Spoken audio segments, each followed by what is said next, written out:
Hello everyone, welcome to Call Sign Charlie Models. Time for another inbox review, and today we have another Trumpeter kit. We have the 132nd P-47D Thunderbolt Razorback. As you recall, the first build video I did for this channel was the Hasegawa P-47D bubble top, and that kit absolutely turned great. I'll put the link to the playlist. You should be seeing it somewhere right about here or up here. Somewhere in the corner you should be seeing one of those. But anyways, going on with the Trumpeter kit, I have never built this kit. I've never seen this kit, so we're really going to take a first impression look at this kit right here. And going off by the top box art, we have a model length of 348.8 millimeters with a wingspan of 389 millimeters, which in US units that is 13 3/4 inches in length and then 15.31 inches in wingspan. So it's going to be a fairly decent sized World War II aircraft when you get this all built up. And for parts, we have more than 480 pieces, one photo etch fret, film for the instrument panel, and a total sprue count of 17 sprues. Alright, and then we move off to the side of the box. We have two lovely schemes right here. One with the all aluminum natural finish right here with olive drab painted on the tail spine, and then a few other paint parts on that. And then we also have the olive drab over gray right here, which is from the Captain Michael Quirk 62nd Fighter Squadron 56 Fighter Group, Halesworth, February 1944, and the other one was flown by William D. Dunham, Southwest Pacific, 1943. And then we flip around to the other side. We have some nice pictures of the built model right here, and then a nice little history of the P-47 as well. So let's get this box opened up. It's going to be a typical Trumpeter box, which is going to be pretty difficult to open up, but let's get this box opened. Alright, so looking in the box, we have a fairly decent amount of sprues, and also they are all, for the most part, individually packed. There are a few double packed sprues in here, but it shouldn't be much of an issue. Then we also have the standard Trumpeter box inside a box.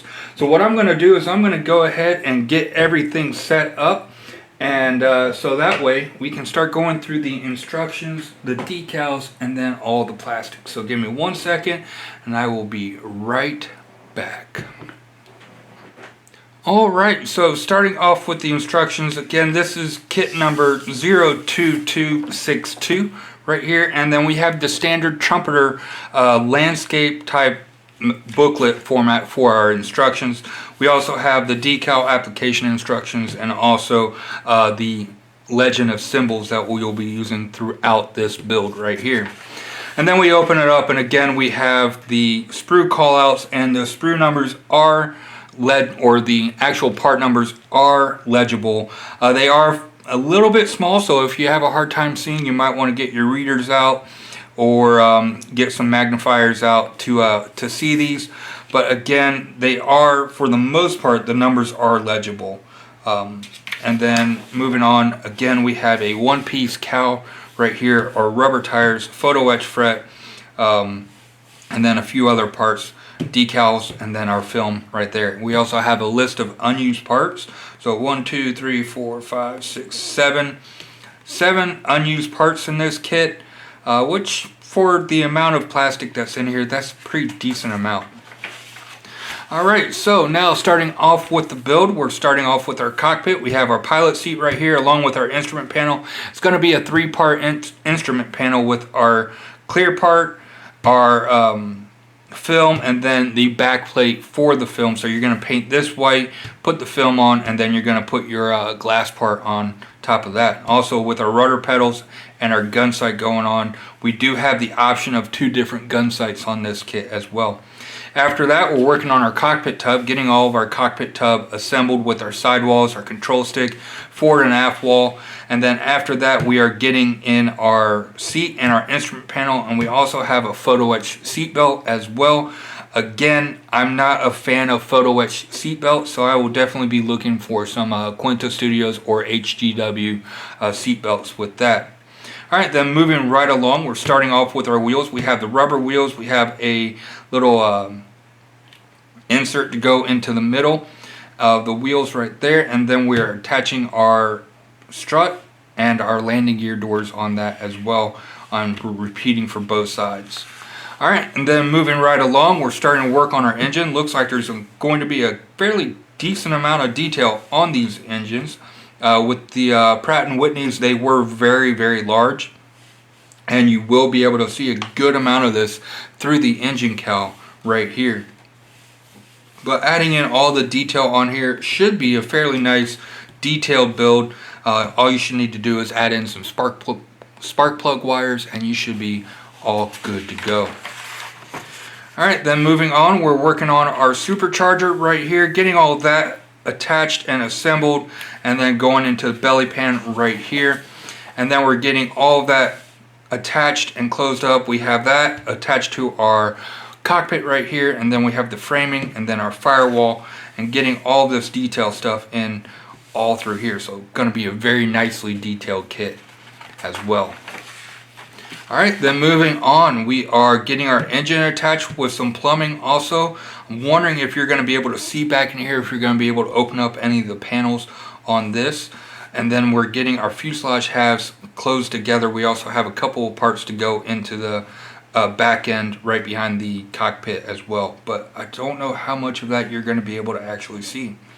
So getting all of that done, then we're working on our wings. We have our ailerons and our flaps right here. We also have gun bays included in this kit, so definitely a nice bonus compared to the Hasegawa kit. So getting all that done, we do have a few holes to make right here. Then we're adding our pitot tube, and then after that we are sandwiching our wings together right there. And then we're repeating for the other side, or nope, this is not a repeat. Adding in our panels so you can have this open or closed, so you can show off all that intricate gun bay work that you just worked on. Getting all that assembled, also along with our horizontal stabilizers as well. Then after that's done, we have a few PE parts, our navigation lights and the gun face right here. And then we're just repeating for the other side, the other wing. Getting all of that done, same bit, same detail. With me, when I build it, I will probably have one wing with the gun bay open and then one with the gun bay closed. That's what I'm planning on doing. Alright, and then moving right along, after that we are getting all of our horizontal control surfaces added. So we got our tailplane and our wings getting added, and also getting ready for our engine cowl down here. Also adding in our rudder and a couple other pieces going on with some antennas and the exhaust for our superchargers, which we do have the option of open or closed as well. Alright, then after that we have our pylons. We're adding in our landing gear that we worked on at the very beginning of the build, and then also our fuel tank as well. And then also our tail wheel is going on. Looks like we have, I think those are for our landing gear or our doors for the tail wheel. Alright, after that's all done, the only steps that we have left are the canopy, getting the canopy in, getting our front windscreen on. We have another gun sight right here, and the rear view mirror. We have an option of 3 different options for this right here, and then our propeller going in. We have another couple options for our propeller as well. Alright, then after all that is done, we have either bombs or rockets that we can add to these, or both. We can have bombs and rockets and the fuel tank attached. I might be doing that for mine. We'll have to see. But very nice instructions so far. And then going through our decal and color call outs, we have our colors by Mr. Hobby right here. As you can see, all the colors. And then we have our natural metal with a quick olive drab on the top, the red and white tail as well. Very nicely done in the Southwest Pacific of 1943, which is different. Okay, nope, this is the same as what the box said. Alright, so that one's nice. And then we have the one from Captain Michael Quirk of February 1944. Again, nice paint scheme on here. I think I do have some aftermarket decals. I do want to do the olive drab one because I did the bubble top in the all aluminum.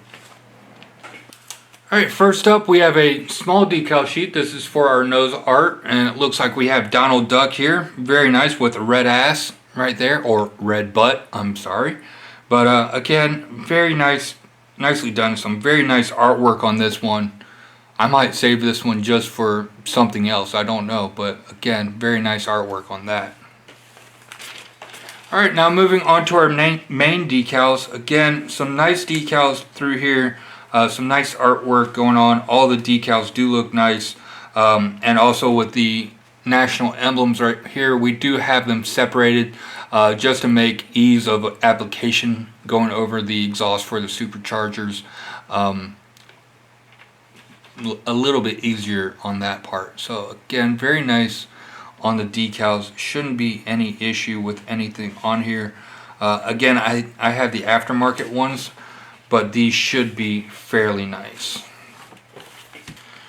Alright, starting out with our engine cowl right here. This is a clear part. There is some nice rivet detail on here. How deep it is, I can't really tell. Still, one problem with clear parts like this, you can't really tell how pronounced the rivets and panel lines are. But from what I can see, they do look fairly nice. The clear parts are nice and clear, so if you do decide to use this clear canop or cowling and not paint it, you will definitely be able to see inside the inside of it and see all the engine detail without any issues. I'm also not seeing any ejector pin marks or seam or mold seams going along on the sides here, so nicely molded on this piece as well. Alright, up next we have a photo etch fret with our seat belts and a couple grills and such. All those look fairly nice. These are going to be on your wings right here. And then on the reverse side we just have our film for our instrument panel right there. Alright, so up next we have rubber ammo belts right here. Should be fairly decent. Just get those painted up. You can see the individual bullets in there. And then with our wheels, the tread looks okay. We do have a slight seam line right down the middle. It shouldn't be much of an issue. And then there's no sidewall detail or anything like that. But the tread on here does look fairly decent. And if you're doing it in the South Pacific, those will get pretty dirty. So just take it from an armor guy and throw some mud in it, and problem averted. Alright, so moving on to our clear parts, we have our windscreen and also our canopy. All the clear parts look very nice, clear, no issues with that, no flash, no seam lines going down the middle, and no issues with those clear parts. So very nicely done on that. And then we have our instrument panels right here. Again, nicely done. They do have all the dial faces are still clear, unlike some of the other Trumpeter kits that we've gone through where they have the clear part, but then where the instrument dial is hollowed out. So they've corrected that mistake with these future kits, I guess. And these instrument dials do look very nice and glass-like, and will look really nice when you have that decal behind it. So again, very nicely done on the clear parts. Alright, so now moving on with our plastic sprues right here. A lot of detail parts going in, as you can see. No real issues with any of this stuff. We flip it over to the other side. We do have a few ejector pin marks on here, but you're not going to be able to see any of that. And same thing with these, and also up on these pieces as well. Not going to have any worries about seeing any of those ejector pin marks. Now for these, I'm not sure. Pretty sure you're not going to be able to see these on the back end of this firewall. But again, you might. Nah, I'm pretty sure you won't be able to. Alright, so all very nicely done on this side. And on the opposite side, no worries for the ejector pin marks on that. Alright, so up next we have it's a double sprue, and we have some of our loadout right here. We have fuel tanks going on, we have rocket pods as well. All the bombs and everything do look nice. The rocket pods, the fins on them do seem very thick. So it definitely takes some work to get those narrowed out. And also with the faces for the rocket pods, definitely gonna look into aftermarket for this, just to give a better look for these rocket pods. Because I mean, out of the box they should be fine, but just there are better options out there for those. The bombs, again, they look okay as well. Shouldn't be an issue. And then the belly tank also looks pretty nice. There's no real detail to that belly tank as well. Alright, so moving on, we have our next sprue, which is a lot of our control surfaces with our horizontal stabilizers and our elevators and our rudder right through here. Looking at all the rivet detail on here, it does look very nice. And these exhaust fins right here, the edge of the plastic is actually pretty thin. Maybe just a little bit more of a sanding just to get it a little bit thinner, but that should work out very nice. And then on our rudders and everything else, again, absolutely phenomenal rivet detail moving right along on that. Alright, and then up next we have another one with our flaps. Again, absolutely phenomenal rivet detail on those. And then you can see these panels for our gun bay. Again, nice rivet detail on that. Then we flip it over to the other side. Again, absolutely gorgeous rivet detail on those, and everything else going through on that. So again, very nice detail. Alright, so now moving on to our first engine sprue right here, we have our cylinder heads. Again, very nice cylinder head detail on there. I'm hoping that the camera will pick that up. Very nice for injection molding. Now, the 3D printed stuff or the resin cast stuff is going to be a lot better than this. But for out of the box, straight injection molding, these are actually very nice, very nicely done. Then we have a bunch of other details with our push rods and everything else going on here. So this should build up to be a very nice engine when it is all done. Okay, moving on to another engine sprue right here. There's not much to it, but again, some fairly nicely molded detail from what I can see on here. Your exhaust pipes that are going to be going through, and then you have some more going on through here. So we'll see how these look when they are all together. I'm not seeing if they are drilled out or not, so we'll have to check and see when it's all built. But again, some fairly nice detail on what needs to be detailed on this. And then we have another one right here. I'm not sure what this piece is for, but we'll have to see. And we have the other cylinder heads right here. Again, should show up fairly nicely. A lot of detail going into this engine. Alright, so up next we have our gun sprues. And alright, so the gun bodies, they do look alright. The barrels are drilled out. Actually a fairly decent distance back, so I mean, that's very nice. But the side detail, the actual barrel detail on it, it looks okay. I've seen better, but I mean, for injection molding, those should be okay. And then you have some that don't have any detail, but those are going to be farther back and you're not really going to be able to see that. But these right here will be sticking out farther from the wing. Again, some nice detail, and we have two of these sprues as well. Alright, up next we have our propellers, and we have 4 different options of propellers on here. As you can see, all nicely done right through there. A little bit of flash on a couple of them, but that should be fairly easy to clean up with just a couple quick swipes with the sanders. but all that should be okay. And then for our cowls, we do not have the option, from what I see, of the cowl flaps open or closed. We just have these right here, and some nice rivet detail on them, but again, we don't have the option of having them open or closed. And looking at the reverse side, no issues on anything, no ejector pin marks on the inside of the cowl flaps right here. We do have a few ejector pin marks right here on these pieces, but I'm not thinking, actually, alright, so these you might be able to see, but I'm not sure. There might be a grill that goes in front of that to help block that off. So we'll have to see during construction if we're going to need to take care of those ejector pin marks. Alright, and then up next we have some more of our cockpit parts, and then landing gear doors and all of that. So cockpit floor does look very nice, some nice detail on there. We do have a couple ejector pin marks, but I'm thinking, no, you're going to need to take care of those because you're not going to have anything blocking that off right there. And then for our landing gear doors, again, nice rivet detail on that. I'm hoping that the camera will pick those up. And then on these right here, we do have a couple of ejector pin marks, but the landing gear struts are going to be right in front of those, so you don't have to worry about those.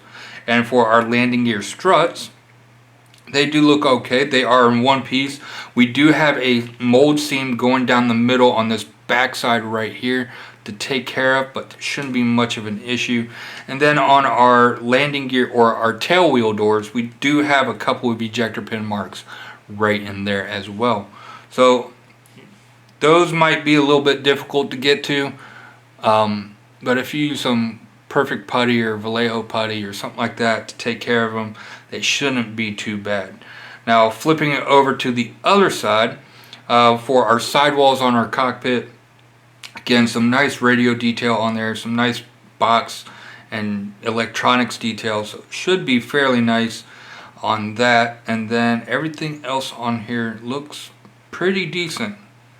Not seeing any issues with anything.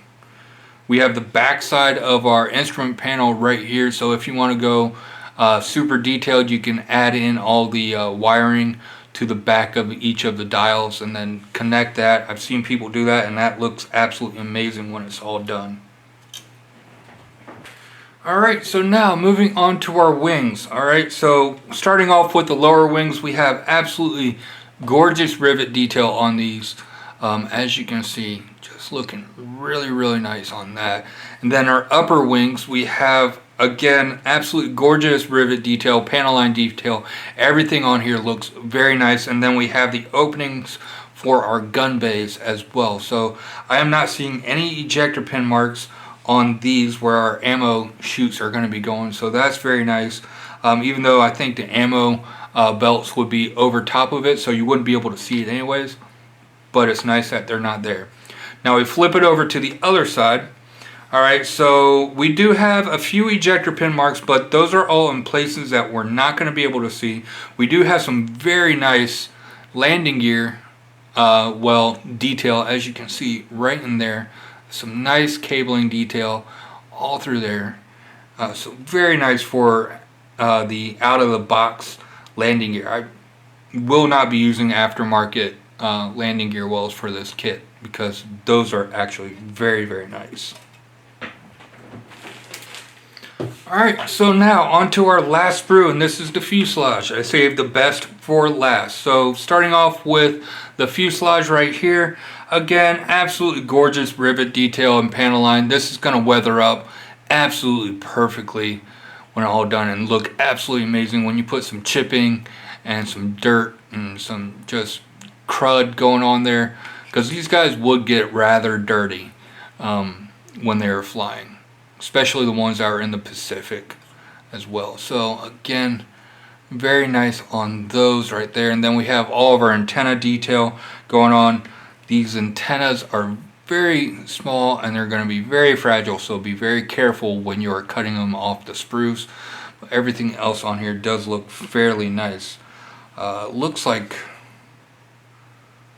I don't know, there's like a sanding texture, like somebody already sanded something off right here. It's kind of weird. Alright, but we flip it over to the other side. Alright, so looking at the inside where the cockpit is going to be, we do have a few ejector pin marks right here, and that's on both sides. But with that being said, we have those cockpit walls that are going to be going down and covering those up. So those should not be an issue right there. And then everything else with the ejector pin marks, not going to see it. So very nicely done with the detail on the outside, and then on the inside having all the ejector pin marks in places that you're not going to be able to see. Then also for going around the bend, so as you know, sometimes detail going around the bend can get soft, and I am not seeing any of that. All the detail looks to maintain consistency when going around the curve, so that is again very nice. Even around here, it's kind of a complex multi-radius bend right here, and no loss of detail in that area either. So again, very nicely done on the molding. Alright, so that does it for the Hasegawa 132nd P-47D Thunderbolt Razorback. And I can say that this kit looks very nice. I'm hoping that it builds up as nicely as what it looks. Because sometimes you can have the best detailed kit, but if the fit on it is not good, it just ruins the kit completely. But other than that, I think this kit looks like it's going to be a great build. Very little aftermarket that I can think of is needed, if any, besides a mask for the canopy. And then if you want to go crazy, maybe an engine. And then the one thing I'm thinking is possibly the aftermarket seat belts, obviously, and then maybe an interior set from Quinta Studios or something. I'm not sure, but again, I mean, everything else in the kit, in the cockpit, looked pretty decent. So this one might be a pretty close to a straight out of the box build, minus a mask and seat belts, but we'll have to see. But other than that, this kit looks really nice. I hope you guys enjoyed this inbox review. I hope if you're on the fence about getting this kit, I hope it helped you make your decision. And if you haven't yet, don't forget to like and subscribe and comment down below, especially if you've built this kit. Let us know if you had any issues with it. And then until next time, have a great day, stay frosty, and happy modeling.